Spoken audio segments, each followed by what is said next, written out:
이사야 11장 1절에서 9절까지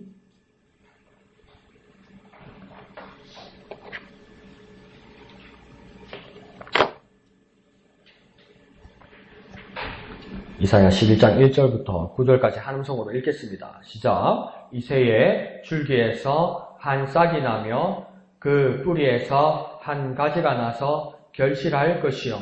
그의 위에 여호와의 영, 곧 지혜와 총명의 영이요, 모략과 재능의 영이요, 지식과 여호와를 경외하는 영이 강림하시리니 그가 여호와를 경외함으로 즐거움을 삼을 것이며 그의 눈에 보이는 대로 심판하지 아니하며 그의 귀에 들리는 대로 판단하지 아니하며 공의로 가난한 자를 심판하며 정직으로 세상에 겸손한 자를 판단할 것이며 그의 입에 막대기로 세상을 치며 그의 입술의 기운으로 악인을 죽일 것이며 공의로 그의 허리띠를 삼으며 성실로 그의 몸의 띠를 삼으리라. 그때에 이리가 어린 양과 함께 살며 표범이 어린 염소와 함께 누우며 송아지와 어린 사자와 살찐 짐승이 함께 있어 어린 아이에게 끌리며 암소와 곰이 함께 먹으며 그것들의 새끼가 함께 엎드리며 사자가 소처럼 풀을 먹을 것이며 젖먹는 아이가 독사의 구멍에서 장난하며 젖된 어린아이가 독사의 굴에 손을 넣을 것이라. 내 거룩한 산 모든 곳에서 해됨도 없고 상함도 없을 것이니 이는 물이 바다를 덮음같이 여호와를 아는 지식이 세상에 충만할 것임이라. 아멘. 오늘 22일 본문부터 보면 큐티가 당분간 이제 크리스마스 성탄을 이제 관련된 말씀들이 이제 이렇게 연결되고 있는 것입니다. 그래서 오늘 이사야서에서 이사야가 예언하는 모습에서는 이제 이새의 줄기에서 한 왕이 날 것이라는 것에서 그것이 메시아를 예언하는 모습이라는 것을 말씀하고 있습니다. 그래서 이사야서 같은 경우에는 어떤 사람은 그렇게 별명을 붙이죠. 구약의 복음서다. 특히 그렇게 말할 정도로 오실 왕, 그 메시아 그리스도에 대해서 많은 말씀들이 있습니다. 그래서 특별히 마태복음은 이사야서를 많이 인용하고 있습니다. 구약 성경 중에도 마태복음이 이사야서를 많이 인용하는 이유는 뭐냐면 복음서 중에서도 마태복음은 그 유대인들을 상대로 그 복음을 전하기 위해서 그렇게 쓰여진 책입니다. 그래서 유대인들은 말씀을 구약 성경을 많이 접해보았고 그래서 이 말씀을 이렇게 맞추어 주면 그 메시아가 예수 그리스도 나사렛의 예수라는 것을 깨닫게 할 수 있는 것입니다. 그처럼 메시아에 대한 이야기가 이사야서에 많이 있죠. 그래서 오늘 1절에서도 보면 이새에서 한 사람이 나온다 이렇게 말합니다. 이새는 누구입니까? 그 다윗의 아버지가 이새지요. 그래서 사무엘 시대에 이제 새 왕의 그 왕조로 교체가 됩니다. 안타깝게도 첫 왕은 사울 왕이었습니다. 그는 베냐민 지파의 사람이었죠. 그러나 하나님 뜻대로 살지 못함으로 하나님이 뜻을 돌이킵니다. 그래서 새 왕조를 세우겠다는 것이죠. 그래서 선지자 사무엘을 통해서 새 왕조를 세우는데 그 찾아갔던 집안 사람이 누구입니까? 이새입니다. 그 이새는 다윗의 아버지였고요. 그 이새는 어느 지파 사람입니까? 유다 지파 사람이죠. 그래서 이 이새 유다 지파 이새의 집에서 영원한 왕이 나올 것이라는 것을 말하게 되는 겁니다. 그래서 이 왕조의 첫 번째 사람은 누구입니까? 왕이 되지 못했어도 이새가 첫 번째 사람입니다. 그래서 조선 왕조의 정통성을 그렇게 증거하기 위해서 쓰여졌던 그 책이 뭡니까? 용비어천가죠. 용비어천가. 그 용비어천가에 보면 태조 이성계의 이야기만 있는 것이 아니라 이성계 위에 아버지, 할아버지 때부터 그렇게 이야기가 내려옵니다. 그래서 이성계가 조선의 첫 번째 왕이지만 그 아버지, 할아버지 때부터 그 왕족의 피가 흘렀다 이렇게 이야기를 하는 것이죠. 그래서 그것을 찬양하는 그 책이 용비어천가입니다. 그와 마찬가지로 오늘 이사야서에서도 어떤 이야기가 나오냐면 다윗뿐만 아니라 다윗의 아버지 이새에서부터 하나님께서 그 뜻을 세우고 계셨음을 말씀하고 있습니다. 그래서 1절에 보면 이새의 줄기에서 이렇게 나오고 또 1절 중간에서 보면 그 이새의 뿌리에서 이렇게 말해줍니다. 그러니까 줄기와 뿌리는 기존에 있었던 것이고 그 명맥이 끊어질 것 같은 그 위기가 있었어도 다시 명맥이 이어져서 하나님의 뜻, 하나님의 약속이 이어진다는 것이죠. 북이스라엘 같은 경우에는 구테타나 혁명이 일어나서 이렇게 왕조가 몇 번 이렇게 바뀝니다. 그런데 남유다 왕국에서는 그 왕조가 바뀌지 않습니다. 계속 유다 지파에서 그 왕들이 일어납니다. 근데 딱 한 번 위기가 있었죠. 그 아굴라 여왕, 왕비가 여왕이 되려고 그 가문의 사람들을 다 죽이게 되죠. 그래서 그 왕조가 유다의 집안의 왕조가 끊어질 것만 같았는데 다시 어떻게 됩니까? 제사장 여호야다에 의해서 요아스 왕, 유다 지파의 요아스 왕이 다시 왕으로 그 맥을 이어가게 되는 것이죠. 그래서 끊어질 것 같아도, 사라질 것 같아도, 묵은 것 같고 도무지 거기서 생명이 나지 않을 것 같아도 계속 하나님의 약속은 살아있어서 그 뜻들이 이루어진다는 것이죠. 그것이 뭡니까? 줄기고 뿌리라는 겁니다. 그러니까 오래전에 있었지만 그러나 확실한 하나님의 약속, 계약, 언약, 계획을 말하는 겁니다. 그러니까 하나님이 약속하신 것, 그것을 받아서 우리 기억에서는 희미하게 사라져 가려고 할지 몰라도 하나님이 약속하신 것은 결코 변개하지 않는다는 겁니다. 내 기억은 희미해질지 몰라도 하나님의 약속은 사라지지 않습니다. 없어지지 않습니다. 더 살아나고 더 힘이 있게 되는 겁니다. 그래서 그 이새의 줄기 뿌리에서 뭐가 일어난다고 이야기하면 싹이 나고 가지가 나고 결실이 일어나고 열매가 나올 것이라는 겁니다.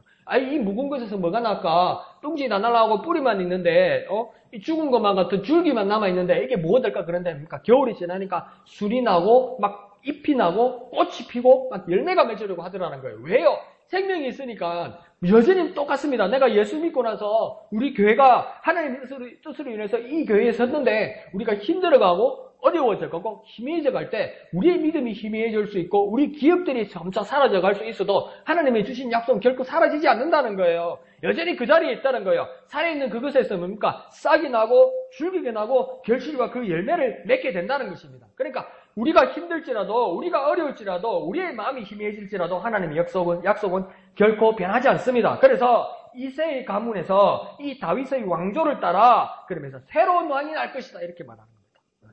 그러니까 다음 왕이 세습에서 나오면서 새로운 왕이라고 이야기하는데 여기서 결국에 새로운 왕은 누구를 말하냐면 이 세상을 구원할 메시아 그리스도 그가 새 왕이 될 것이다 이렇게 말하는 것이죠. 그 새 왕이 날 것이라고 말하고 있습니다. 그래서 2절에서는 뭐라냐면 거기에는 그 새 왕에게는 뭐라고 합니까? 그의 위에 여호와의 영이 오실 것이다. 그러니까 여호와의 영, 하나님의 영이 강림하시고 내려오시고 하실 것이다 이렇게 말하는 겁니다. 그러니까 그 영이라는 것을 순 한글로 우리가 번역했을 때 그 성령을 뭐라고 불렀다고 얘기했습니까? 처음 침례교회 한국에 왔던 그 침례교회 성교사는 뭐라고 이야기했냐면 숨님이라고 그랬다고요. 하나님의 숨. 그 하나님의 숨님. 그러니까 생명이라고요. 살아있는 거라고요. 하나님의 영. 하나님의 영이 오신다는 것은 살아있다고. 그러니까 우리 관념이나 우리 생각이나 우리에게 끼워 넣을 수 있는 전기장치나 배터리 이런 종류가 아니고 뭡니까? 살아있는 생명이라는 겁니다. 그 하나님의 영이 그 새 왕에게 강림하시고 내려오셔서 지지하시고 함께 하신다는 겁니다. 그러니까 이렇게 여호와의 영이 성령이 임하는 자에게는 어떤 일이 일어난다고 이야기하냐면 지혜와 총명과 모략과 재능과 지식 그리고 더 놀라운 것은 뭐냐면 그 하나님을 경외하는 겸손함으로 인도한다는 겁니다. 그러니까 이게 세상의 이치에서는 정말 이게 불가능한 이야기고 모순된 이야기입니다. 내가 똑똑한 것 같고 내가 잘난 것 같고 내가 좀 더 나은 것 같으면 어떡 합니까? 아무리 괜찮은 사람도 그 외의 사람들 밑으로 보죠. 근데 그게 뭡니까? 막히는 게 없고 브레이크가 없으면 뭡니까? 사람을 무시하게 되죠. 내가 가진 것이 있고 내가 정말 괜찮은 사람이고 제대로 교육받은 사람이고 내가 아는 것이 좀 있는 사람이라 할지라도 나보다 모르고 나보다 배운 게 없으면 뭡니까? 내가 정말 선의를 가졌다고 하더라도 뭡니까? 가르쳐줘야 되는 사람이죠. 선생이 되어야 되는 사람이죠. 그러면 선생으로서 겸손함이 있을 수 있습니까? 선생은 겸손해지지 못해요. 세상에서는요. 그런데 뭡니까? 하나님의 영이 임한 자에게는 이 새 왕에게는 지혜와 총명과 모략과 재능과 지식이 있을지라도 뭡니까? 겸손함이 같이 있다는 겁니다. 왜 겸손함이 있을까요? 이 새 왕에게는 지혜와 총명과 모략과 재능과 이 모든 것이 있는데 왜 이 새 왕은 겸손해질 수 있을까요? 이 새 왕은요, 이 오실 메시아는요, 정확하게 알아요. 자기가 가지고 있는 이 모든 능력과 이 모든 은사들은, 이 모든 능력들은 뭡니까? 자기로부터 온 것이 아니라 정확하게 알아요. 뭡니까? 하나님의 영으로부터 오시는 거예요. 하나님께서 불어넣어 주신 것이고 하나님께서 숨으로 생명으로 주신 것이기 때문에 내 것이 아니라는 것을 정확하게 안다는 거예요. 그러니까 나를 통해서 역사하시는데 하나님 분명히 나를 통해서 역사하시는데 이건 내 것이 아니라는 것을 아는 사람은 뭡니까? 겸손하다는 겁니다. 그러니까 하나님의 참 종은 하나님의 참 능력자는 진짜 참 능력자라면 하나님 앞에서 진짜 참 능력자라면 겸손하다는 겁니다. 왜 겸손합니까? 이 능력이 내 것이 아니라는 걸 정확하게 알아요. 근데 어중간한 게 알고 잘못 알면 이게 내 것이라고 돼서입니까? 사람을 무시하게 되는 거예요. 교만하게 되는 거예요. 교만은 무엇입니까? 누가 가장 교만을 뭡니까? 그 트레이드마크 심볼입니까? 마귀 아닙니까? 그 완전 다른 길을 가게 되는 거죠. 근데 뭡니까? 하나님의 영이 임하신 자에게는 뭡니까? 능력이 있고 또 겸손하게 된다는 겁니다. 그러니까 우리도 그 모습을 본받아서 성령 충만을 사모하는 이유가 이것입니다. 성령 충만을 사모하는 자에게는 성령이 충만하게 임하시면 하나님의 능력이 내게 임하시고 그 능력이 하나님의 것이라고 겸손하게 인정하는 자에게 하나님께서 계속 공급해 주신다는 겁니다. 그러니까 처음 하나님께서 시동 걸 때 처음에 펌프질 할 때 마중물처럼 하나님의 영을 쓰고 나머지는 내가 이렇게 막 펌프질해서 쓰는 걸로 생각하면 하나님 마중물만 부어주시고 더 안 부어주실 거 아니에요. 그래갖고 내 속에서 막 샘물이 녹아나는 줄 알고 막 펌프질하면 뭐 나오겠습니까? 없잖아. 그러니까 푹푹푹푹 바람 소리가 나거나 뭐가 푹푹 올라오는데 꾸중물만 올라오는 거예요 이게. 그럼 망하는 거지. 근데 뭡니까? 이게 모든 것이 하나님께서 주신 것이라고 믿는 자는 하나님께서 계속 공급해 주시는 거예요. 계속 공급해 주시는 거예요. 능력은 날마다 새롭고 능력은 날마다 넘쳐나는 것이죠. 그러니까 우리가 얼마나 그 성령 충만을 사모해야 되겠습니까? 성령 충만하면 정말 예수님과 같은 그런 능력을 갖게 되는 저와 여러분, 겸손한 저와 여러분 되시기를 거룩하신 예수님의 이름으로 축원드립니다. 성령 충만하면 능력 충만할 수 있고 성령 충만하면 겸손할 수 있습니다. 그래서 우리가 이렇게 기도합시다. 성령 충만하게 하소서. 주님 내게 성령 충만하게 하소서. 한번 해볼까요? 성령 충만하게 하소서.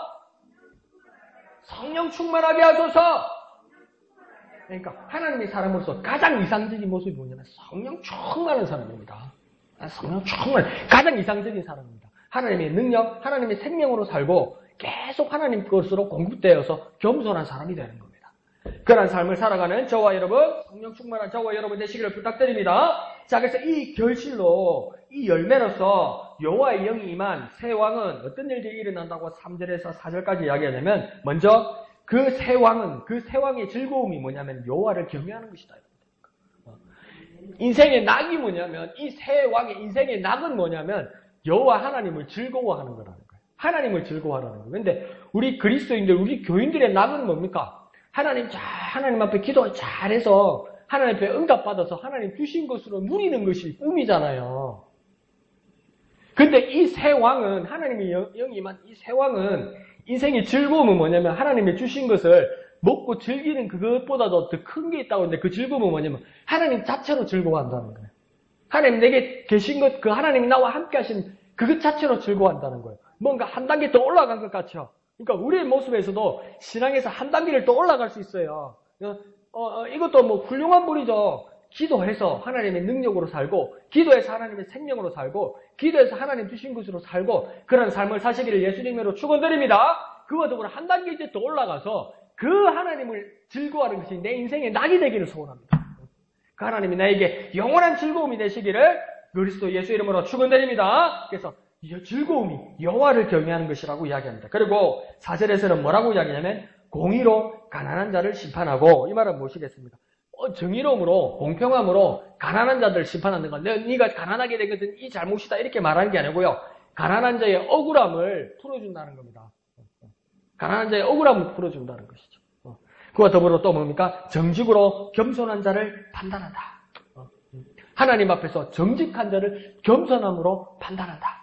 그렇게 이야기합니다. 그리고 4절 하반절에서는 또 뭐라 합니까? 입에 막대기로 이래죠. 막대기. 그러니까 시편 23절에 보면 주의 지팡이와 막대기가 나를 안위하시나이다 이러잖아요. 그래서 엄밀하게 그 이스라엘 고대 사이를 이렇게 분석한 어떤 사람들은 뭐라 하냐면 이 목자가 두 가지의 이익을 가지고 있었다고 그래서 양을 칠 때 막대기도 있었고 지팡이도 있었다 이렇게 이야기를 하기도 합니다. 그래서 막대기와 지팡이가 그 용도가 따로 있었다고 이야기하는 거죠. 그래서 막대기 같은 경우에는 뭐냐면 이렇게 그냥 길다랗게 이렇게 돼가지고 양들이 갈 길을 인도하는 거죠. 갈 길을 이렇게 지시하고. 그리고 지팡이는 뭐냐면 왜 그런 것 봤죠? 왜 외국의 고대 영화 같은 거 보면 산신령 같이 생긴 사람이 우리나라도 그런 거 있었다 그죠? 산신령이고 뭐 산신령 지팡이 봤죠? 그러니까 이만큼 막 어깨 위에만큼 높이 들어가는데 위에 그 꼭대기가 어떻게 됐습니까? 뚱 그렇게 돼 있죠. 근데 그걸 만든 게 아니고 똑같이 그 혹처럼 그렇게 모양이 났죠.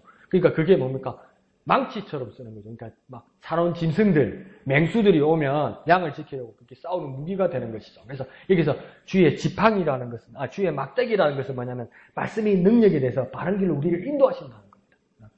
그것을 그렇게 인도할 수 있는 사람이 된다는 거죠. 그리고 또 4절 하반절에 또 뭐랍니까? 입술의 기운을 가지고 있다 이야기합니다. 입술의 기운이라는 것도 뭡니까? 말씀이겠죠. 말씀의 능력이겠죠. 근데 말씀의 능력인 것과 더불어 입술의 기운이라는 것은 뭐냐면 하나님의 말씀의 능력으로 심판하고 형벌하고 바로잡는다는 겁니다.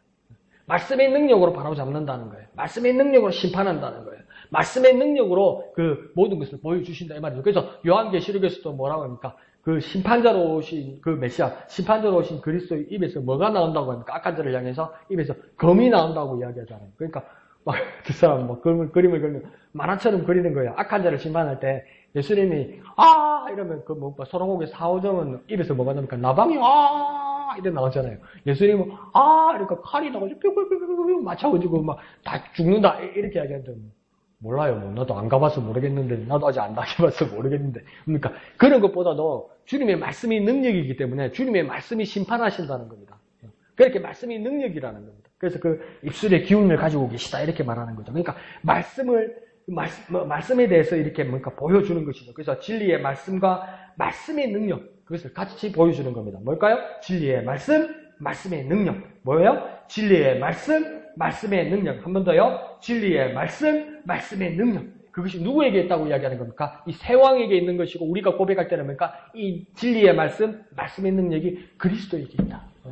진리의 말씀, 말씀의 능력이 그리스도에게 있다. 뭐라고요? 진리의 말씀, 말씀의 능력이 누구에게 있다? 그리스도에게 있다. 누구에게 있다? 그리스도에게 있다. 누구에게 있다? 그리스도에게 있다. 그래서 진리의 말씀, 말씀의 능력이 그리스도에게 있기 때문에 우리는 어떻게 됩니까? 그 그리스도를 의지하는 사람이라는 겁니다. 그 그리스도를 의지하는 사람이기 때문에 우리는 어떤 사람이라고 부르는 겁니까? 그리스도인이라고 부르는 겁니다. 그래서 저와 여러분이 참 그리스도인이 되는 저와 여러분 되시기를 부탁드립니다. 한번 해볼까요? 진리의 말씀과 말씀의 능력이 그리스도에게 있다. 그 그리스도를 의지하자. 그 그리스도를 의지하자. 그리스도를 의지하는 그리스도인 되시기를 부탁드립니다. 그러면서 그 세왕의 모습에서 또 5절에는 어떤 모습을 가지고 있다고 말하고 있냐면 공의로 허리띠를 띠고 또 성실로 몸에 띠를 삼는다 이러면서 띠가 두 번이 나오죠. 띠라는 건 뭡니까? 딱 붙어 있다는 것이죠. 떨어지지 않는다는 겁니다. 단단히 묶었다는 겁니다. 그래서 첫 번째 공의로 허리띠를 띄었다는 것은 뭡니까? 그는 누구에게도 억울함이 없게 하겠다는 겁니다. 저와 여러분의 그 억울함을 다 실현해 주시겠다는 겁니다. 억울한 일 당하지 않게 하겠다는 겁니다. 보호해 주시겠다는 겁니다. 변호해 주시겠다는 겁니다. 함께 해 주시겠다는 겁니다. 어떨 때는 막아 주시겠다는 겁니다. 어떨 때는 대신 싸워 주시겠다는 겁니다. 그것이 뭡니까? 공의로 허리띠를 띈다는 거죠. 두 번째는 뭡니까? 성실로 몸의 띠를 삼는다. 성실하다. 그럼 우리는 뭐랍니까? 성실하다. 저 집사님, 새벽기도 전에 매일 나오는 건 참 저 집사님은 성실하다. 저 집사님 봐라. 저 병원에 입원했다가 퇴원해서 내가 같으면 집에 들어 누워 있겠는데 마스크하고 저 앉아가 있다 말씀 듣는다고. 와, 저 집사님은 성실밖에 없네. 성실은 뭡니까? 자동적으로 그냥 하나님 앞에 가서 기도하고 말씀 보고 찬양해야 되겠다는 거죠. 밤에 출근해가지고 밤에 내 같으면 9시 되면 집에 가겠는데 저 가방 메고 저 교회 오는 거 봐라. 와, 징글징글하게 성실하다. 성실하다는 말은 뭡니까? 하나님과 약속할 시간에 변함없이 그 자리에 있다는 거 아닙니까? 그러니까 여기서 뭡니까? 성실함으로 몸의 띠를 삼겠다는 건 뭡니까? 약속하신 그 그리스도 메시아는 뭡니까? 변함없다는 겁니다. 일관되다는 겁니다. 말씀하신 것처럼 꼭 지키시겠다는 겁니다. 그러니까 그 변함없는 주님을 우리가 의지하기 때문에 우리가 든든하다는 거예요. 그분이 성실하시다는 뜻은 뭡니까? 변함없다는 겁니다. 변함없으니까 우리 믿을만 하다는 겁니다. 그 믿을만 하는 그 왕이 뭡니까? 미쁘시다고 우리가 이야기하는 거예요. 그 미쁘신 그분을 뭡니까? 우리는 신뢰한다는 거예요. 그래서 그 성실한 하나님을 바라보고 성실한 그리스도를 바라보는 저와 여러분 되시기를 부탁드립니다. 그래서 예수가 이렇게 그리스도가 되셨다는 겁니다. 그 예수가 이렇게 그리스도가 되셨다는 겁니다. 그 공의롭고 그 성실하신 예수를 따라가는 저와 여러분 되시기를 부탁드립니다. 그 공의롭고 성실하신 예수를 의지하는 저와 여러분 되시기를 부탁드립니다. 그 공의롭고 성실하신 예수를 닮아가는 저와 여러분 되시기를 부탁드립니다. 한번 해볼까요? 공의로운 그리스도, 성실하신 그리스도, 변함없은 그리스도, 그 그리스도를 의지합니다. 그 그리스도를 의지하며 나아가는 저와 여러분 되시기를 부탁드립니다. 제가 그래서 이 새왕, 메시아, 그리스도가 통치하게 될 때 새로운 세상은 어떻게 변화가 되는지 이제 6절부터 말합니다. 그래서 막 별시하는 일들이 다 일어납니다. 6절에는 이게 말이 됩니까? 한번 봅시다. 보기는 봅시다. 짝을 이렇게 맞춰놨는데 이게 짝이 이렇게 짝을 지으면 맞습니까? 이리와 어린 양, 표범과 어린 염소, 송아지와 사자 이게 같이 있는 게 이게 말이 됩니까? 사실은 그냥 이렇게만 제가 말씀드리면 다른 사람한테 가서 이리와 어린 양, 표범과 어린 염소, 송아지와 사자 이렇게 쓴다는 건 뭐라고 사람들 밑에다 답 쓰겠습니까? 먹잇감 이러잖아요. 오늘 밥 이렇게 이야기할 거 아니에요. 근데 오늘 6절에서 뭐랍니까? 이리가 어린 양과 표범이 어린 염소와 송아지와 어린 사자가 뭡니까? 함께 눕고 함께 살게 된다고 이야기하는 것입니다. 이게 바른 그림입니까? 있을 수 없는 겁니다. 여러분 동물의 왕국을 얼마나 봤습니까? 요즘도 나오잖아요. 잡아먹으려고 드는 거잖아요. 그런데 주님이 다스리는 그때는 이렇게 변화된다는 겁니다. 그러니까 이런 어떤 세상을 말하는 겁니까? 새로운 세상입니다. 새 왕이 오시는 데는 새로운 세상입니다. 새 왕이 오시는 그곳에는 어떤 세상입니까? 새로운 세상입니다. 새 왕이기 때문에 새로운 세상이 온다는 겁니다. 우리가 근심 가지고 걱정 가지고 어려움 가지고 두려움 가지고 이것들 모두 없어지고 새 왕이 오시기 때문에 새로운 세상이 온다는 겁니다. 그 새로운 세상을 말할 때 지금은 그러니까 이리와 어린 양, 표범과 어린 염소, 송아지와 사자가 같이 사고 같이 눕고 같이 들불게 되는 그 세상이 된다는 겁니다. 그러니까 예수는 어떤 분입니까? 새 왕으로서 새로운 세상을 주신다는 겁니다. 예수를 믿는 우리라면 우리는 새로운 세상을 사는 겁니다.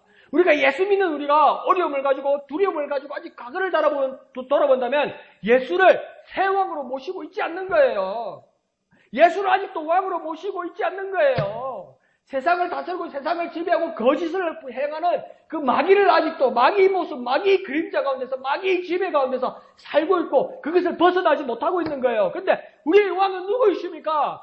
저와 여러분의 왕은 누구이십니까? 예수 그리스도입니다. 저와 여러분의 왕은 누구이십니까? 예수 그리스도입니다. 저와 여러분의 왕은 누구입니까? 예수 그리스도입니다. 그는 새 왕이십니다. 새 왕에는 무엇이 있습니까? 새로운 세상이 있습니다. 새 왕에는 뭐가 있다고요? 새로운 세상이 있습니다. 새 왕에는 뭐가 있다고요? 새로운 세상이 있습니다. 저와 여러분은 어떤 세상이 살아야 됩니까? 새로운 세상이 살아야 됩니다. 왜요? 새 왕이신 예수 그리스도 그가 우리의 새로운 왕이시기 때문입니다. 그래서 새 왕이신 예수를 모시고 새로운 세상을 살아가는 저와 여러분 되시기를 부탁드립니다. 한번 해볼까요? 새 왕이신 예수 그리스도, 새 왕이신 예수 그리스도, 새로운 세상을 우리는 산다. 새로운 세상을 우리가 산다. 그렇게 새로운 세상을 살고 이 세상을 지배하는 저와 여러분 되시기를 예수님 이름으로 축원드립니다. 그래서 6절 하반절은 뿐만 아니라 이 새로운 세상에는 살찐 짐승을 어린아이가 이끄는 것처럼 그렇게 이야기하고 있습니다. 살찐 짐승. 그러니까 막강하다는 것을 말하는 거죠. 풍성하다는 것을 이야기하는 거죠. 다 큰 것을 이야기하는 거죠. 아쉬운 것이 없는 것을 이야기하는 거죠. 다 성장한 것을 이야기하는 거죠. 이 다 성장한 그것도 뭡니까? 짐승을 누가 이끈다고 이야기합니까? 아직도 이제 갓 태어났고 아직 다 성장하지 못한 말도 제대로 아직 완벽하게 할 수 없는 어린 아이. 내 이야기 한번 들어보세요. 나 꿈꿔도 어젯밤에 끼팅 꿈꿔서 무슨 소리예요? 무슨 말인지 알겠어요? 집사님 나 어제 꿈꿨어 어젯밤에 끼팅 꿈꿨어 무슨 말인지 알겠어요? 어린 애가 혀가 짧아가지고 말은 배웠는데 이러는 거예요. 나 어제 꿈꿨어 어젯밤에 귀신 꿈꿨어. 이 말이 아가 혀가 짧아가지고 집사님 나 어제 꿈꿨어 어젯밤에 귀신 꿈꿨어 이러는 거예요. 그러니까 애 말귀도 못 알아듣는 게요. 아직 어린아이예요. 이 어린아이가 지금 뭘 한다고 이야기하는 겁니까? 살긴 짐승, 커다란 짐승을 이끄는 일들이 일어난다는 겁니다. 언제요? 세왕, 메시아, 그리스도가 왕이 되는 이 세상의 리더십은 무엇이냐? 진정한 리더십은 무엇이냐? 그것은 무엇입니까? 순진무구한 사람이 될 거라는 겁니다. 이 세상에서는 가장 큰 리더십은 뭡니까? 여러분 두 개 알죠? 이 세상에서 가장 큰 리더십은 뭡니까? 첫 번째, 돈. 두 번째 뭡니까? 힘. 맞지요?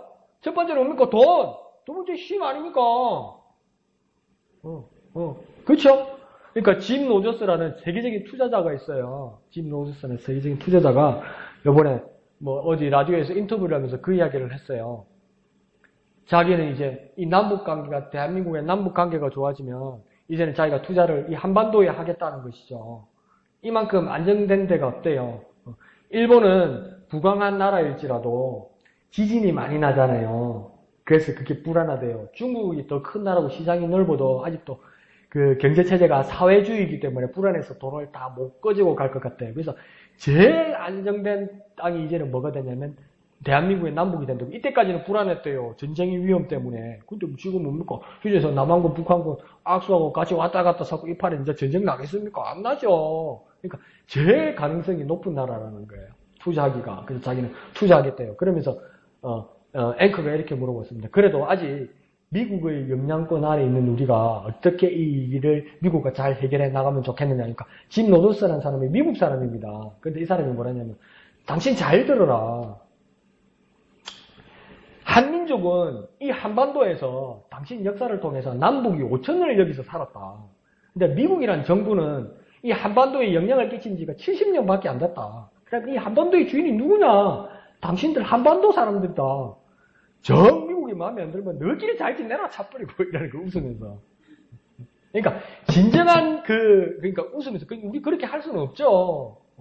그 힘의 원리 때문에. 그러니까 세상은 이 리더십은 뭐냐면 돈과 힘입니다. 근데 원래 하나님께서 주신 진짜 이끈과 인도함, 사람을 인도하고 사람을 바른 길로 이끄는 이 일들은 뭡니까? 하나님이 처음 세상을 창조하셨을 때는 돈도 아니고 힘도 아니었습니다. 근데 한 세왕 예수 그리스도가 오시는 날에 그 진정한 리더십, 세상을 다스리는 모습을 다시 회복하게 시켜주시고 완벽한 것을 보여줄 것인데 그것은 어떤 세상이냐? 더 이상 리더십은 돈도 아니고 힘도 아니고 어린아이가 말도 잘도 못하고 할머니 세준이가 할머니 어젯밤에 꿈꿔도 기지 꿈꿔서 참 부락하고 할머니 기지 꿈꿔서 그럼 할매가 말도 못 알아듣는데 그랬어 이랬어요. 알아듣지도 못. 그런 세상인데 그런 세상의 아이들이 그런 세상의 순진무구함과 선함이 세상을 이끄는 날이 될 것이다. 그것이 뭡니까? 세왕 예수 그리스도가 이끄는 그 새로운 세상이라는 겁니다. 그러니까 다른 것 다 떠나서 완전 새로운 세상이라는 겁니다. 완전 새로운 세상이라는 거예요. 주님이 다스리시는 그때는 완전 새로운 세상이라는 거예요. 그래서 우리는 예수 그리스도의 다시 오심을 기다리면서 하나님 나라의 부르심을 기다리면서 우리는 어떤 꿈을 꿔야 되느냐? 새로운 세상을 소망하는 겁니다. 우리는 예수 그리스도로 인해서 우리는 새로운 세상을 소망하는 겁니다. 뭐라고요? 새로운 세상을 소망합니다. 우리는요 새로운 세상을 소망합니다. 우리는요 새로운 세상을 소망합니다. 그래서 뭡니까? 옛날에 데모하는 사람들 이거 많이 부를 때고 사막에 샘이 넘쳐흐리랴. 그러니까 있을 수 없는 일들을 꿈을 꿨죠. 그러나 정말 하나님이 약속하신 세상이에요. 주님이 다스리는 그 나라에는 있을 수 없는 그런 새로운 세상이 열린다는 겁니다. 그래서 우리는 뭡니까? 마라나타, 아멘 주 예수여 속히 오시옵소서. 그 기도 가운데는 무엇입니까? 예수 그리스도가 다스리는 그 나라에는 돈도 아니고 힘도 아니고 새로운 순진무구함과 하나님의 선하심으로 다스리는 그런 나라가 될 것이다. 그 새로운 세상을 꿈꾸는 저와 여러분 되시기를 부탁드립니다. 새로운 세상을 소망하는 저와 여러분 되시기를 부탁드립니다. 한번 해볼까요? 새로운 세상을 소망합니다. 새로운 세상을 소망합니다. 그런 나라가 꼭 올 것이라고 이사야는 약속하였고 예수님께서 다시 한번 내가 다시 오는 그 세상에는 그런 나라가 될 것이라고 약속하신 그 예수의 약속을 붙드는 저와 여러분 되시기를 부탁드립니다. 자, 그러면서 7절에는 이제 또 어떤 모습이 나타나냐면 암소와 곰이 함께 먹으며 그러죠. 또 뭡니까? 새끼가 함께 엎드리고 사자가 소처럼 풀을 먹을 것입니다. 이게 말이 됩니까? 사자가 풀을 먹는다고요? 그러니까 그 엘리사가 그 사역을 시작할 때 그 모르는 젊은 어린 애들이 엘리사를 이렇게 놀렸죠. 나이 든 사람이 이제 나이가 많이 든 그 엘리사에게 막 대머리여 저리 가라, 대머리여 저리 가라 이러니까 뭡니까? 그 사이에서 뭐 두 마리가 나타났다죠. 뭐랍니까? 암콤 두 마리가 나타나서 그 엘리사를 놀렸던 사람의 그 애들을 그렇게 찢어서 죽였다. 그렇게 나오잖아요. 처음 알았어요. 와, 이러면 안 되는데. 성경에 딱 나오는 이야기인데. 이렇게 딱 찢어서 죽였다. 근데 요거 다큐멘터리 보니까 그거 무섭대요. 그 새끼 잃은 엄마 곰 있잖아요. 그러니까 새끼를 위한 엄마 곰 그거 보셨어요? 그 시베리아의 불곰들 이렇게 보니까 어미곰이 덩치가 이만하면 수콤 있잖아요. 수콤이 덩치가 한 2배가 크더라고요. 그래서 평소에는 감히 이 암콤이 수놈곰한데 대들지 못하더라고요. 그런데 큰 수콤이 새끼곰 가까이 가니까 목숨을 걸고 애미곰이 싸우더군요. 이게. 네. 그 건드리면 큰일 나더만요. 뭐 덩치는 힘이 아무 관계없이 이 엄마곰이 자기 곰을 해코지 하려는 그 2배나 되는 그 수콤하고 싸우더라고요. 근데 수콤이 이렇게 쫓겨가더라고요. 그 정도로 곰이 무섭더라고요. 근데 여기서도 뭡니까? 암소와 곰, 이렇게 얘기했어요. 그만큼 사나운데 이 암소와 곰이 함께 먹으면 사자가 풀까지 먹는다고 이야기해서 이게 어떤 말일까요? 그 온선함을 회복하는 걸 말하죠. 에덴 동산에서도 뭡니까? 처음에는 육식이 없었죠. 육식이 처음 허락됐을 때가 언제입니까? 노아 때부터 그 육식이 허락되죠. 그전에는 그 사람들 다 뭡니까? 생물을 먹는 일들은 없었다는 거예요. 그런데 그 이후로 이제 짐승을 먹는 그런 일들이 있었고, 그래서 하나님께서 특별히 경고하셔서 뭡니까? 너희가 이제 짐승을 잡아먹을 때 피채 먹지 말라고 하나님께서 그렇게 경고할 정도로 이제 사륙과 도륙이 시작된 거죠. 그러면 아담과 하와가 범죄하기 전에는 그 누구도 짐승이나 고기를 먹지 않았다는 것이죠. 그 식물들을 그냥 먹었다는 것이죠. 그러면 아담과 하와가 에덴 동산을 거닐 때 그 모든 생물들과 모든 동물들이 있었잖아요. 그러면 아담과 하와의 에덴 동산에 곰이 있었을까요? 없었을까요? 있었겠죠. 아담과 하와가 있던 그 에덴 동산에 같이 에덴 동산에 범죄하기 전에 사자가 있었을까요? 없었을까요? 사자가 있었겠죠. 그러면 사자는 원래는 뭘 먹었다는 겁니까? 오늘 선생님 풀 먹은 거예요. 그것들을 다시 회복한다는 겁니다. 그러니까 하나님 나라에서는 진짜 하나님 나라 회복되면 배치한한 거 다 보겠네. 중요한 게 그게 아니고요. 뭡니까? 회복되게 하신다는 거예요. 하나님 나라는 뭡니까? 회복하게 해주십니다. 하나님 나라 우리 모든 것을 회복하게 해주십니다. 그렇게 회복을 누리는 저와 여러분 되시길 부탁드립니다. 볼까요? 하나님 나라에서 회복해 주신다. 하나님 나라에서 회복해 주신다.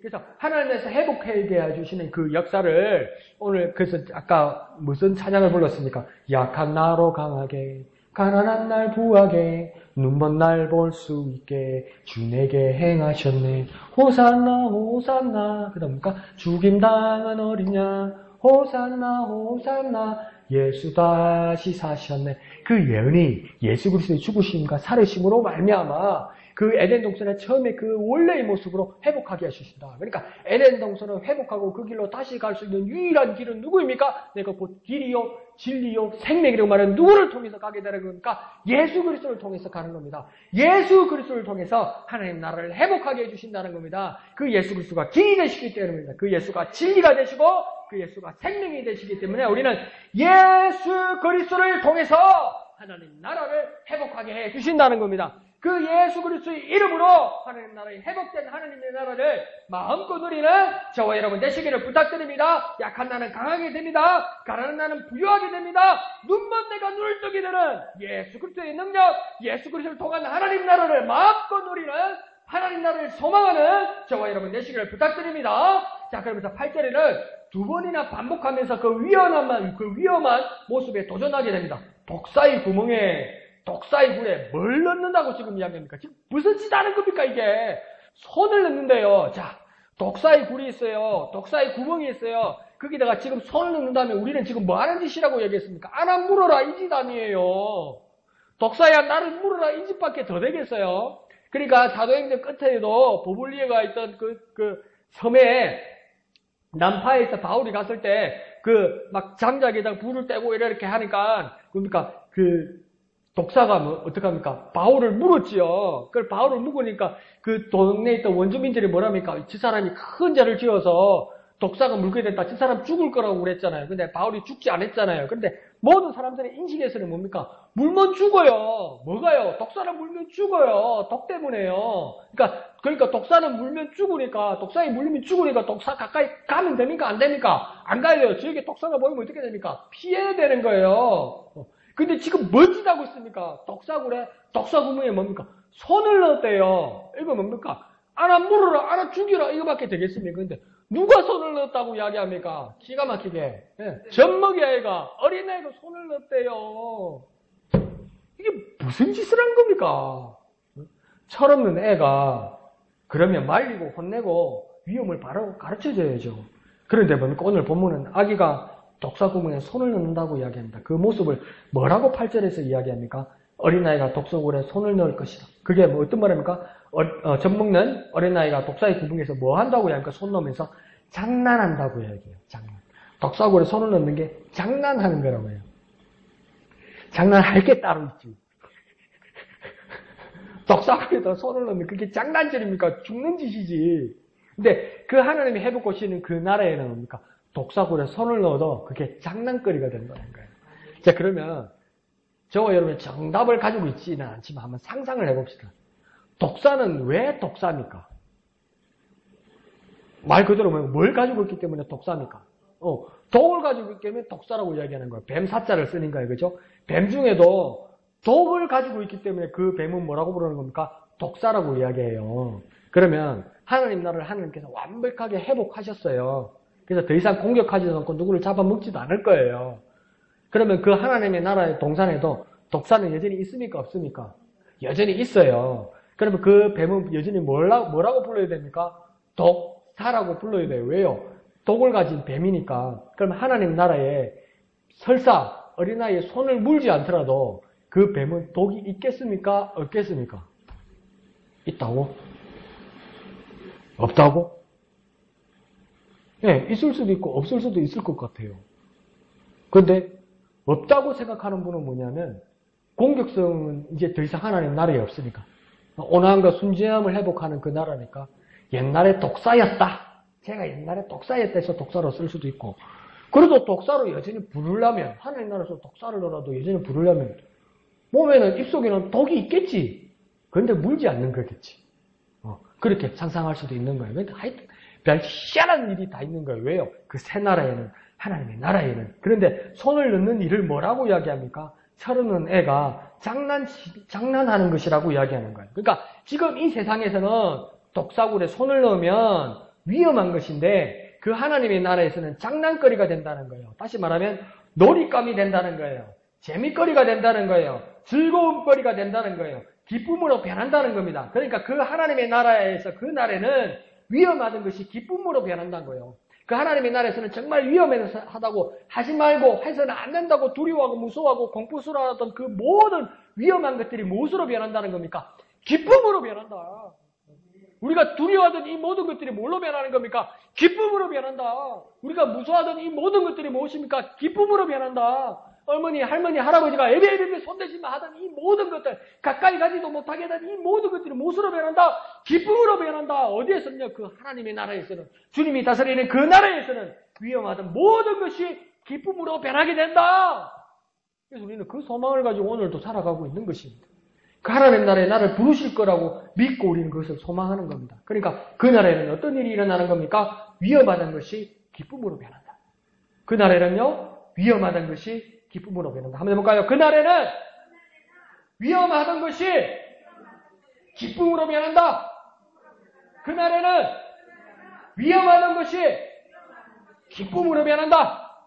그러니까 안심하고 살 수 있고 막 안심한 정도가 아니라 막 기쁘고 즐김으로 산다는 거예요. 우리는 요즘 뭡니까? 차도 조심해야 되고 감기도 조심해야 되고 추위도 조심해야 되고 건강도 조심해야 되고 사기꾼도 조심해야 되고 막 조심하고 그래서 당하지만 않으면 다행이라고 사는 게 요즘 세상이잖아요. 다행인 게 그냥 나은 세상이잖아요. 내한테 어떤 해코지를 당하지 않거나 아프지 않거나 아팠는데도 낫는 것, 이게 다행인 것이 이 세상의 살이잖아요. 그걸 행복이라고 생각하잖아요. 근데 하나님 나라에는 그냥 다행인 정도가 아니라 그것이 기쁨으로 변한다고요. 변화시키는 세상이라고요. 하나님 나라는 어떤 세상이라고요? 변화시키는 세상이라고요. 하나님은 어떤 세상이라고요? 변화시키는 세상이라고, 적극적으로 변화시키는 그런 세상이 오게 된다는 겁니다. 그것이 하나님의 나라, 새왕 그리스도가 다스리는 나라가 될 것입니다. 그래서 결론적으로 이 새왕 메시아 그리스도가 다스리는 나라에는 9절에는 어떤 일이 일어난다고 해야 합니까? 해함도 없고 상함도 없을 것이다. 9절에는요, 해함도 없고 상함도 없을 것이다. 왜 해함도 없고 상함도 없을 것이냐? 해함도 없고 상함도 없는 이유가 9절 맨 앞에 나오죠. 왜 그날에는 해함도 없고 상함도 없겠습니까? 내 거룩한 산, 곧 하나님의 거룩한 산, 모든 곳이 될 것이라는 겁니다. 이 모든 것이 무엇입니까? 하나님의 것이 될 것이라는 겁니다. 이 모든 것이 하나님의 될 것이라는 것을 인정하게 되는 날이 올 것이라는 겁니다. 사람들은 이제 번지수도 모르고 뭔지도 모르고 이것은 누구의 땅이고 이건 누구의 산이고 이것은 누구의 소유이고 이것은 어느 나라의 것이고 독도는 대한민국의 것이고 다케시마는 일본의 것이라고 그렇게 이야기해요. 그러면 독도는 어디고 다케시마는 어딜까요? 같은 데예요. 한국 사람은 그걸 독도라고 부르고요. 일본 사람은 그걸 다케시마라고 부르는 거예요. 근데 서로 자기 것이라고 하는 이 분쟁이 일어나요. 그러다 보니까 하나님이 다스리는 그 나라에는 하나님의 거룩한 산 모든 것이 해함도 없고 상함도 없게 될 것이다. 왜요? 모든 것이 하나님의 것이 될 것이고 살롬의 하나님이 다스리는 그 나라가 될 것이기 때문에 모두에게 평함이 있고 해함도 없고 상함이 없는 그때가 될 것이다. 이렇게 얘기하는 겁니다. 그래서 그 이유를 9절에서는 말합니다. 9절을 한번 다 같이 한번 읽어볼까요? 처음부터요. 시작! 네, 거룩한 산 모든 곳에서 해됨도 없고 상함도 없을 것이니 이는 물이 바다를 덮음같이 여호와를 아는 지식이 세상에 충만할 것이니라. 그래서 이는 이 말은 뭡니까? 가운데 보면 이 이유는 해함도 없고 상함도 없는 이유는 첫 번째 이유는 뭡니까? 하나님의 모든 거룩한 곳, 거룩한 산이 될 것이라는 것과 더 궁극적인 그 이유는 뭐냐면 물이 바다를 덮음같이 그와 마찬가지로 여호와를 아는 지식이 세상에 충만할 것이다. 알만하면서도 이걸 한번 천천히 한번 풀어봅시다. 자, 이게 뭐냐면 하박국 2장 14절에서도 한번 더 나와요. 이 말이요. 그러니까 지금 오늘 이사야서에서도 한번 나오고 하박국 2장 14절에서 똑같이 물이 바다를 덮음같이 여호와를 아는 지식이 세상에 충만할 것이다. 이렇게 말해요. 그러면 물이 바다를 덮는 거하고 여호와를 아는 지식이 세상에 충만한 것하고 이게 어떻게 연관이 되기 때문에 이 비유를 들었을까? 첫 번째부터 한번 해결해 봅시다. 물이 바다를 덮는다는 말은 뭐냐면 바다에는 뭐가 있습니까? 물이 있죠. 물. 그러니까 바다에는 물이 있는데 그럼 이 바다라는 자리에 물이 없으면 이 바다라는 자리는 더 이상 바다입니까? 바다가 아닙니까? 바다가 아니죠. 바다인 자리에 물이 더 이상 없으면 이곳은 더 이상 바다라고 부를 수 없습니다. 뭐라고 부르겠습니까? 옛날에 바다였던 곳이라고 이야기하겠죠. 그래서 바다에는 분명히 뭐가 필요한 겁니까? 물이 필요합니다. 바다에는 뭐가 있어야 된다고요? 물. 바다에는 뭐가 있어야 된다고요? 물. 바다에는 뭐가 있어야 된다고요? 당연히 물이 있어야 되는 거니까 바다라고 부를 수 있는 것은 당연히 물이 있어야 되는 거예요. 바다에는 당연히 뭐가 있어야 됩니까? 물. 그게 당연하다는 거예요. 그래 그게 바다라는 거예요. 물이 없는 게 무슨 바다냐는 거예요. 무슨 목사님 실없는 소리 합니까? 그걸 뭘 그렇게 길게 설명하니까 물 없으면 바다 아닙니다. 그냥 여기다 바다 맺죠. 그건 정신 나간 인간 이야기지. 물이 찰랑찰랑 파도가 치여. 그게 바다지. 그러니까 물이 있어야 바다입니다. 당연하죠. 두 번 물어보는 거 입 아프고 자꾸 말하는 거 이상한 사람 같잖아요. 그와 마찬가지로 여호와를 아는 지식이 세상에 충만할 것이다. 이 말은 뭐냐면 세상에는 뭐가 있어야 되냐는 겁니다. 세상 사람들한테 물어보면 세상에는 뭐가 있어야 될까요? 뭐 사람이 있어야 될 거라고 이야기할 거예요. 세상에는 뭐가 있어야 될까요? 뭐 집이 있어야 될 거라고 세상 사람들은 말할 거예요. 세상에는 뭐가 있어야 될까요? 먹을 것이 있어야 되는 것이 세상이라고 말할 거예요. 세상 사람들에게 세상에는 뭐가 있어야 세상일까요? 뭐 공기가 있어야 물이 있어야 그것이 세상이라고 이야기할 거예요. 그런데 오늘 말씀은 뭐라고 하냐면 세상에는 당연히 있어야 할 것이 있다. 그것이 없으면 세상이라고 말할 수 없다. 뭐가 세상에는 당연히 있어야 된다고 이야기합니까? 여호와를 아는 지식이 있어야 된다고요. 그냥 지식이 아니고 뭘 아는 지식이 있어야 된다고요? 여호와 하나님을 아는 지식이요. 세상의 존재 이유, 세상이 있어야 되는 이유, 세상이 당연히 세상인 이유는 뭐냐면 요한을 아는 지식이 세상에 가득 차야 그것이 세상이 존재하는 이유가 된다는 겁니다. 바다에 물이 있어야 당연히 바다가 되는 것처럼 바다가 바다인 이유는 바다라는 자리에 당연히 물이 있어야 바다가 되는 것처럼 바다라는 자리에 물이 없으면 더 이상 바다가 아닌 것처럼 세상이란 이곳은 요한 아는 지식이 있어야 당연한 세상의 가치를 가지고 당연한 세상의 존재의 이유가 있다는 겁니다. 사람들이 이것을 세상이라고 부를지라도 요한 아는 지식이 이 세상에 없으면 더 이상 세상이 아니에요. 더 이상 있다는 세상이 아니에요, 여러분. 세상에 은행에 내 돈에 내 이름에 내 구조에 돈이 있고 적금이 있고 보험이 있기 때문에 세상이 이유가 아니에요, 여러분. 여러분 몇 번지에 여러분의 집이 있고 호주가 있고 여러분의 명패가 있기 때문에 여기는 당연히 내 세상이다. 그건 세상이 아니라고 오늘 본문은 이야기해요.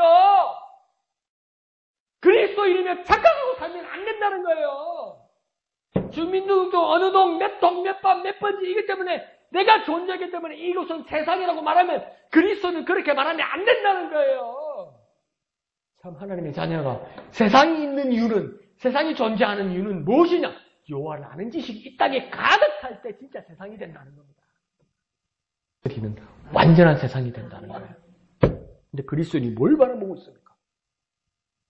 그리스도인이 무엇을 즐기고 있습니까? 그리스도인이 무엇으로 행복을 찾고 있습니까? 그리스도인이 무엇으로 기쁨을 찾고 있습니까? 하나님이나 도구로? 하나님이나 통로로? 마음껏 누리려고 하고 있지 않습니까? 그것도 하나님 주신 축복이라면 마음껏 누려야 되죠. 그러나 가장 중요한 이유, 내가 세상에서 살아가는 이유, 여기가 세상인 이유는 무엇입니까?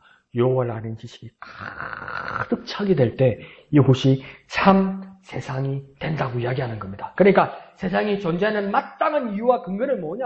요한을 아는 지식이 이 세상은 절대적으로 필요하다는 겁니다. 요한을 아는 지식이 뭔가 촘촘하게 빈 곳도 없이 꼼꼼하게 세밀하게 부족함 없이 가득하게 충만한 그날이 될 때 참 세상, 예수 그리스도의 세상, 새로운 세상, 완벽한 세상이 될 거라는 겁니다. 그러니까 이 세상에 무엇이 가득 차야 됩니까? 요한을 아는 지식, 하나님의 말씀, 하나님의 능력이 이곳에 가득 차야 된다는 거예요. 그러니까 하나님의 말씀을, 하나님의 아는 지식을 어떻게 채워줘야 됩니까? 어떻게 채워줘야 됩니까? 저와 여러분이 그 일에 쓰임받아야 된다는 거예요. 저와 여러분이 그 일을 해야 된다는 거예요. 요한 말씀이 가득 차는 걸 저와 여러분이 구경하라고 말하는 게 아닙니다. 저와 여러분이 쓰임받아야 된다는 거예요. 저와 여러분이 말씀을 전하는 복음을 전하는 발이 되어야 된다는 거예요. 그래서 세상 곳곳에 가서 곳곳에 우리 주위 이웃에 곳곳에 가서 주의 말씀을 전해서 이 세상에 하나님의 말씀으로 요한 아는 지식이 가득 차게 되어야 된다는 거예요. 그때 뭡니까? 주님과 함께 왕노릇 할 수 있다는 것이죠. 영원한 그 나라에 있습니까? 왕의 대우를 받을 수 있다는 거예요. 하나님의 말씀이 다스리는데 쓰임받는 그 일들에 일어나는 일들에 쓰임받는 위대한 일꾼들 되시기를 예수님 이름으로 축원드립니다. 그래서 그 나라는 가득하게 될 것입니다. 그 나라는 하나님의 말씀으로 가득 차게 될 것입니다. 여호와라는 지식이 가득 차게 될 겁니다. 그 일에 쓰임받는 저와 여러분 됩시다. 그 일을 위하여 나아가는 저와 여러분 됩시다. 그 일을 위하여 헌신하는 저와 여러분 됩시다. 세상의 존재의 이유는 요한을 아는 지식, 하나님의 말씀이 촘촘하게 꼼꼼하게 빈 곳 하나 없이 가득 차게 되는 겁니다. 그 일은 우리가 누가 해야 되는 겁니까? 우리가 쓰임받아야 됩니다. 우리가 어떻게 된다고요? 쓰임받아야 됩니다. 우리가 어떻게 된다고요? 쓰임받아야 됩니다. 요한을 아는 지식을 곳곳에 증가하는 저와 여러분 되어서 하나님의 나라를 완성하는 그 일에 쓰임받는 저와 여러분 되시기를 거룩하신 예수님의 이름으로 축원드립니다. 세상 모든 민족이 구원을 얻기까지 찬양하신 후에 다 같이 기도하도록 하겠습니다.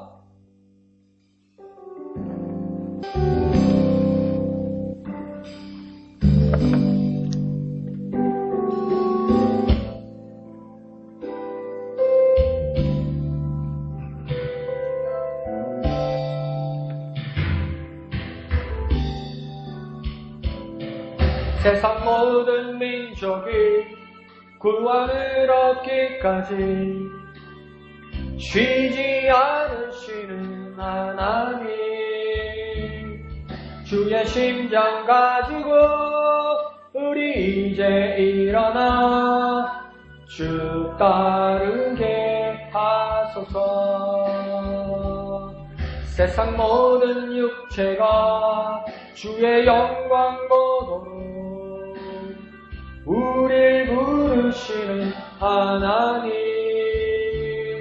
주의 손과 발되어 세상을 치유하며 주 섬기게 하소서. 물이 바다 덮음같이 여호와의 영광을 인정하는 것이 온 세상 가득하리라. 물이 바다 덮음같이, 물이 바다 덮음같이, 물이 바다 덮음같이 보리라. 그날에 주의 영광 가득한 세상 우리는 듣게 되리. 온 세상 가득한 승리의 함성, 물이 바다 덮음같이 여호와의 영광을 인정하는 것이 온 세상 가득하리라. 물이 바다 덮음같이, 물이 바다 덮음같이, 물이 바다 덮음같이. 아멘. 이 시간 기도하겠습니다. 세상 모든 민족의 구원을 얻기까지 하나님도 쉬지 않으신다고 얘기하세요. 하나님 쉬지 않으세요.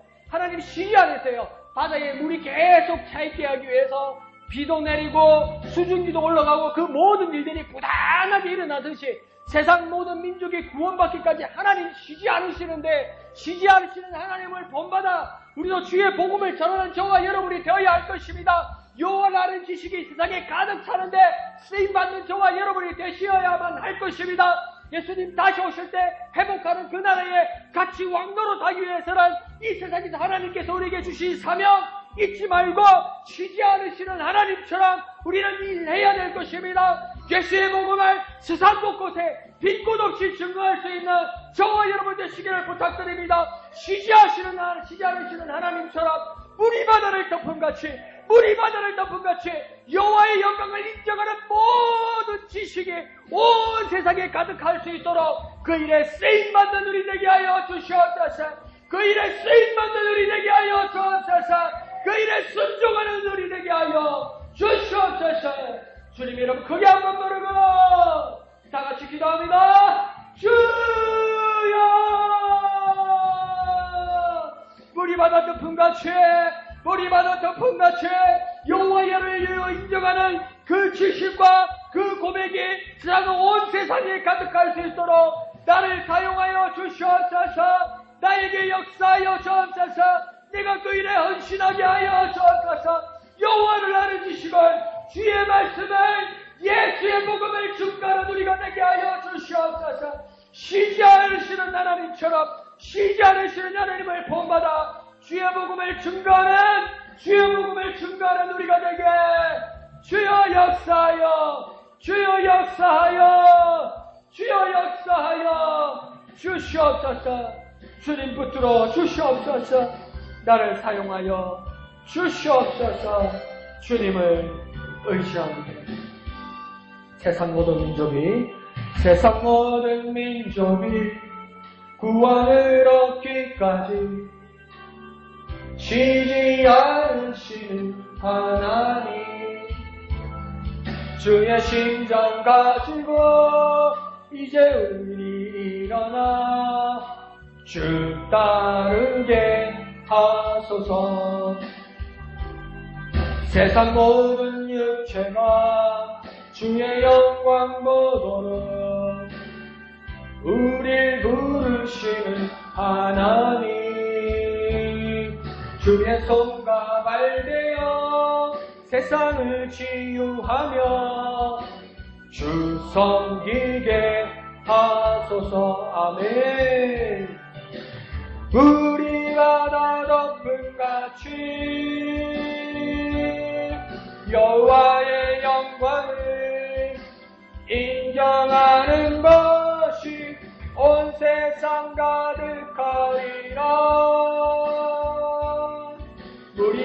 바다 덮음같이 물이 바다 덮음같이 물이 바다 덮음같이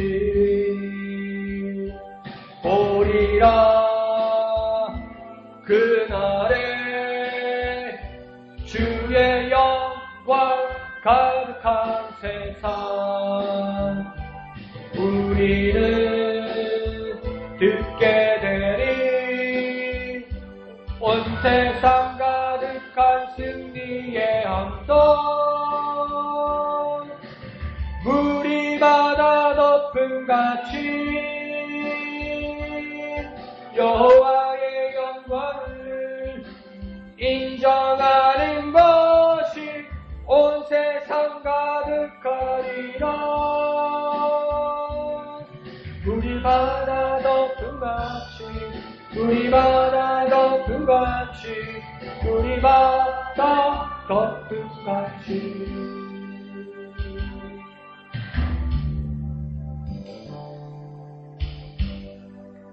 거룩하신 아버지 하나님 은혜를 감사합니다. 내가 주님의 손과 발이 되기를 소원합니다. 내가 주님과 손과 발이 되어 쓰임받기를 원합니다.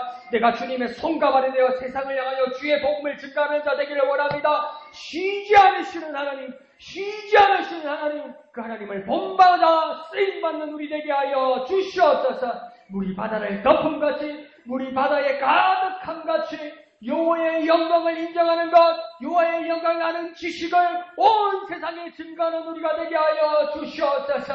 예수 그리스도 다시 오셔서 예수 그리스도 다시 오셔서 새 나라를 창조하실 때 하나님과 더불어 주님과 더불어 세상을 다스리는 왕으로 쓰임받고 마음껏 누리고 통치하는 우리가 될 수 있도록 주여 역사하여 주시옵소서. 회복하시는 그날에 주님과 함께하게 하여 주시옵소서.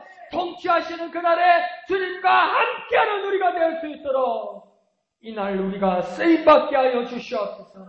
헌신하게 하여 주옵소서. 섬기게 하여 주옵소서. 증거하게 하여 주옵소서. 세상의 존재 이유를 완벽하게 수행할 수 있도록 복음 증거자 되게 은혜 베풀어 주시옵소서. 모든 것을 감사드리며 거룩하신 예수님의 이름으로 간절히 기도합나이다. 아멘. 하늘에 계신 우리 아버지, 아버지의 이름을 거룩하게 하시며 아버지의 나라가 오게 하시며 아버지의 뜻이 하늘에서와 같이 땅에서도 이루어지게 하소서. 오늘 우리에게 일용할 양식을 주시고 우리가 우리에게 잘못한 사람을 용서하여 준 것 같이 우리 죄를 용서하여 주시고 우리를 시험에 빠지지 않게 하시고 악에서 구하소서. 나라와 권능과 영광이 영원히 아버지의 것입니다. 아멘. 주님 감사합니다. 주님 감사합니다. 주님 감사합니다. 주님이 다스리는 그날에 사용하러 오신 주 예수께서 다스리는 그날에 주님 그날이 오기까지 우리는 이곳에서 쓰임받게 하여 주시옵소서. 쉬지 않으시는 하나님을 본받아 주님의 손과 발이 되어 주님과 손과 발이 되어 여호와 하나님을 아는 지식이 이 세상에 당연히 가득할 수 있도록